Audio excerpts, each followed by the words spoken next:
Mga pusong may lihim at dangal ay sanugatan. Sa likod ng ngiti, may talim na nakatago. Katotohanan ang nais niyang manaig sa mundo. Daing ng mahirap, hinaing ng naapi. Sa Dahil ang pagkatuto ay hindi lamang pagkuha ng grado. Ito ay himagsik sa pagiging mangmang. Sa bawat sigaw ng inapi, may pusong natutong manahimik. Sa bawat kawalang katarungan, may matang pumiling pumikit. Ngunit hindi ito ang itinuro ni Balagtas. Hindi tayo isinilang upang yumuko habang inaapakan. Laban sa tama.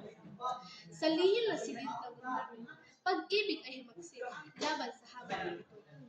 Bawat titik, bawat pintig ng puso, katarungan ay lahat. Sa luha, sa halik, sa mga Boses ng masa. Sa bawat salita, kalibutan ay nabigla. Sa bayan sumigaw, ang pag-ibig sa bayan. Hindi pipigilan ng isip ang salita.